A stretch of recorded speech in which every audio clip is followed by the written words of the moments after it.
નમસ્તે. આજની વાત વિદ્યાર્થીઓ અને એના પેરેન્ટ્સ સંઘ. કોવિડમાં એક ખૂબ જ પ્રચલિત શબ્દ હતો વર્ક ફ્રોમ હોમ. આ શબ્દને આજે આપણે જરા જુદી રીતે સમજીએ. હું તમને એમ કહું કે તમને એક પેજ વાંચવાના આશરે 25થી લઈ અને 30 રૂપિયા સુધી આપવામાં આવે અને તમે દરરોજ માનો કે 30થી લઈને 50 પેજ વાંચતા હોવ તો તમને પર ડે ઇન્કમ આશરે 1000થી 1500 થાય. મજા આવે કે નહીં? આપણે આવું થઈ રહ્યું છે પણ આપણે ખબર નથી. Let us try to understand it on the other side.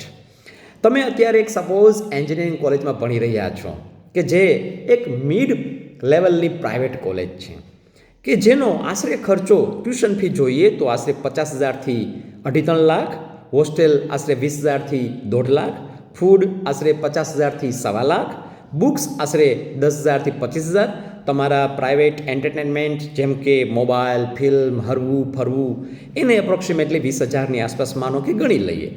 તો ઓન એન એવરેજ તમે સરકારી કોલેજમાં ભણતા હો તો બી વર્ષનો ₹1,00,000 ખર્ચો અને એક મિડ કહી શકાય એવા લેવલની મધ્યમ કદની પ્રાઇવેટ કોલેજમાં ભણતા હો તો આશરે ₹5 લાખ જેવો ખર્ચો થશે મિત્રો, વર્ષનો.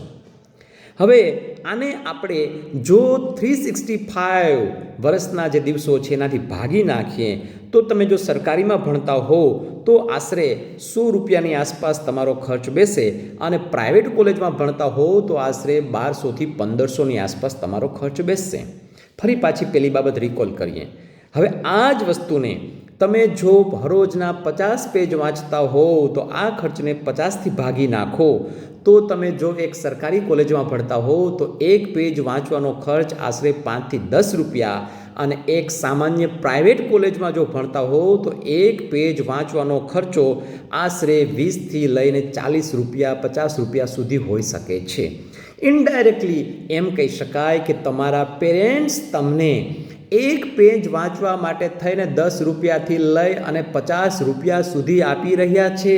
તે લોકો તમારા પર દરરોજનો 200 રૂપિયાથી લઈને 1500 રૂપિયા સુધીનો ખર્ચ ગણી રહ્યા છે કે જેની આપણે ક્યારેય કદર કરતા નથી, ગણતરી કરતા નથી.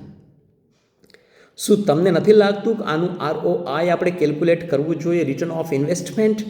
એક ગુજરાતી તરીકે આપણે કેલ્ક્યુલેશનમાં ખૂબ પાવરધા હોઈએ છીએ. તો શા માટે આવું કેલ્ક્યુલેશન નથી કરતા કે જે આપણા પેરેન્ટ્સ છે આપણા પર ખર્ચ કરી રહ્યા છે એને એક ઇન્વેસ્ટમેન્ટ તરીકે, પેરેન્ટ્સના ઇન્વેસ્ટમેન્ટ તરીકે કન્સિડર કરી અને પેરેન્ટ્સને એક સારું ROI આપીએ? હા, કદાચ બીજું કશું આપી ન શકીએ તો કમસે કમ વિવેકપૂર્ણ તેની સાથે વર્તન કરી શકીએ, એને આદર ભાવ આપી શકીએ તો પણ ખરું. અને હા, પછી ખાસ પાછી વાત યાદ દેવડાવું કે પર પેજ આશરે 50 રૂપિયાથી લઈ અને 70 રૂપિયા 30 રૂપિયા સુધી તમારું ખર્ચ આવતું હશે.